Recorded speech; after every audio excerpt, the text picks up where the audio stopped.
মনে রাখবেন, অধীর চৌধুরীকে মনে রাখবেন খাদির মানুষ। তাই কাউকে ছোট করে নিজেকে বড় করা যায় না, এটা বাংলার প্রবাদ।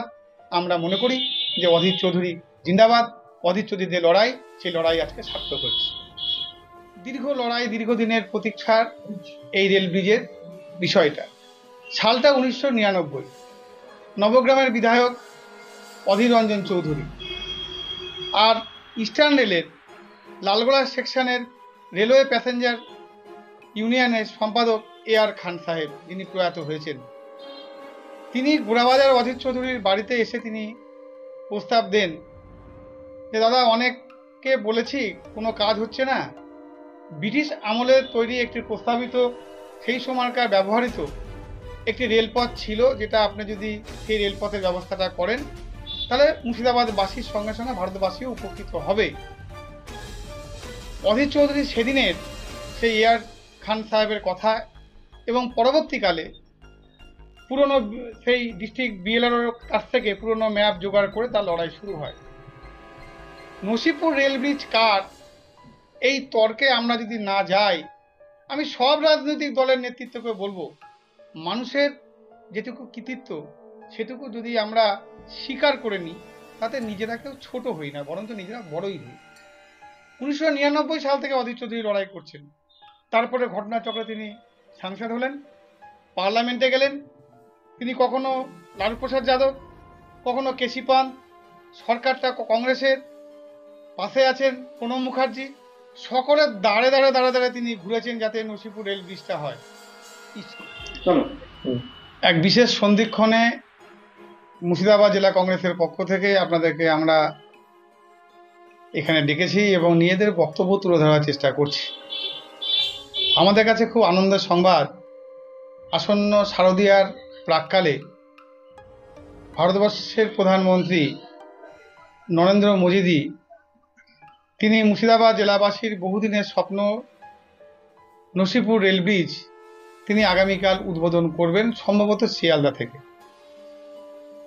কিন্তু এ তো কোনো পেপার নয়, কোনো মার্বেল পেপার নয় যে আমি বাজার থেকে ফেভিকল নিয়ে আসলাম আর কাঁচি দিয়ে মার্বেল পেপারগুলোকে কেটে কেটে কেটে কেটে জোড়া লাগিয়ে দিলাম, তা নয়। দীর্ঘ লড়াই, দীর্ঘদিনের প্রতীক্ষার এই রেল ব্রিজের বিষয়টা। সালটা 1999। নবগ্রামের বিধায়ক অধীর রঞ্জন চৌধুরী আর ইস্টার্ন রেলের লালগোলা সেকশনের রেলওয়ে প্যাসেঞ্জার ইউনিয়নের সম্পাদক আর খান সাহেব, যিনি প্রয়াত হয়েছেন, তিনি গোড়াবাজার অধীর চৌধুরীর বাড়িতে এসে তিনি প্রস্তাব দেন যে দাদা, অনেককে বলেছি কোনো কাজ হচ্ছে না। ব্রিটিশ আমলের তৈরি একটি প্রস্তাবিত, সেই সময়কার ব্যবহৃত একটি রেলপথ ছিল, যেটা আপনি যদি সেই রেলপথের ব্যবস্থাটা করেন তাহলে মুর্শিদাবাদবাসীর সঙ্গে সঙ্গে ভারতবাসীও উপকৃত হবে। অধীর চৌধুরী সেদিনের সেই আর খান সাহেবের কথা এবং পরবর্তীকালে পুরনো সেই ডিস্ট্রিক্ট বিএলআর কাছ থেকে পুরনো ম্যাপ জোগাড় করে তার লড়াই শুরু হয়। নসিপুর রেল ব্রিজ কার, এই তর্কে আমরা যদি না যাই, আমি সব রাজনৈতিক দলের নেতৃত্বকে বলবো, মানুষের যেটুকু কৃতিত্ব সেটুকু যদি আমরা স্বীকার করে নিই, তাতে নিজেরা কেউ ছোট হই না, বরঞ্চ নিজেরা বড়ই হই। 1999 সাল থেকে অধীর চৌধুরী লড়াই করছেন। তারপরে ঘটনাচক্রে তিনি সাংসদ হলেন, পার্লামেন্টে গেলেন।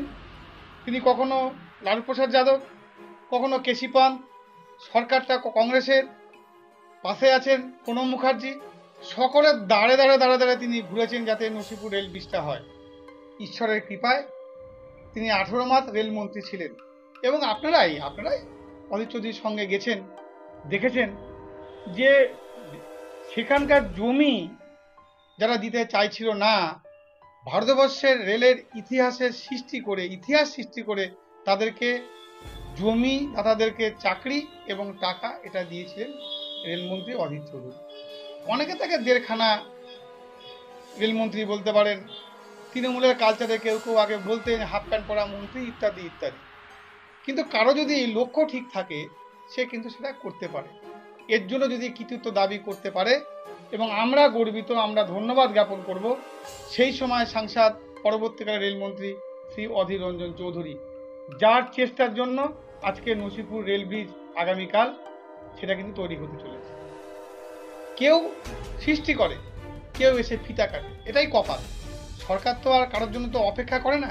মনমোহন সিংয়ের বহু প্রস্তাবিত গিরিপথ, যেগুলো আন্ডারপাস, সেগুলো মোদিজি এতে তিনি ফিতা কেটেছেন। তার মানে এই নয় যে কালকে থেকে আজকে যে কথা আমি বলতে চাইছিলাম, দোকান থেকে মার্বেল পেপার কিনলাম আর আঠা দিয়ে লাগিয়ে দিলাম, তার মানে কালকেই ব্যাপারটা হয়ে গেল, তা নয়।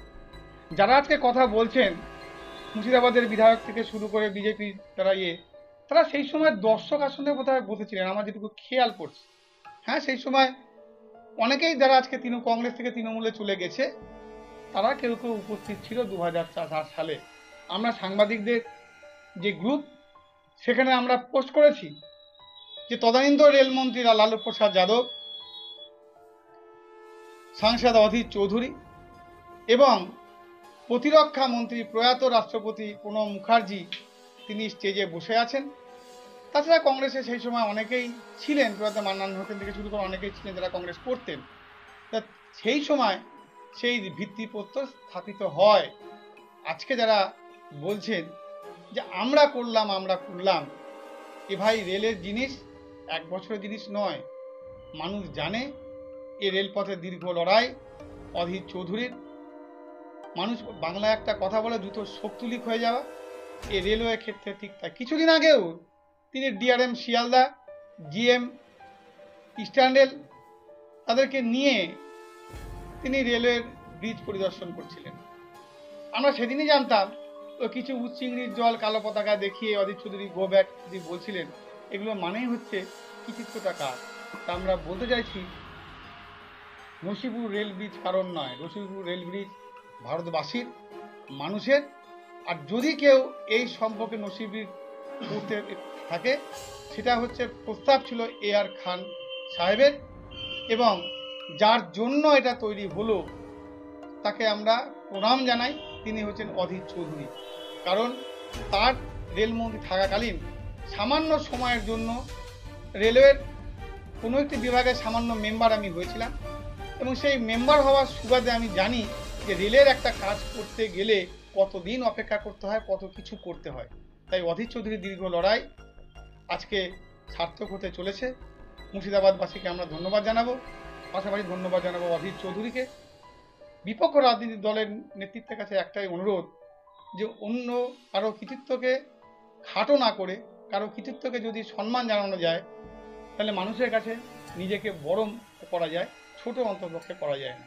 তাই আমরা অধীর চৌধুরীর প্রস্তাব, অধীর চৌধুরীর যে উদ্দীপনা, অধীর চৌধুরীর যে লড়াই, সেই লড়াই সার্থক হওয়ার জন্য আমরা খুব খুশি।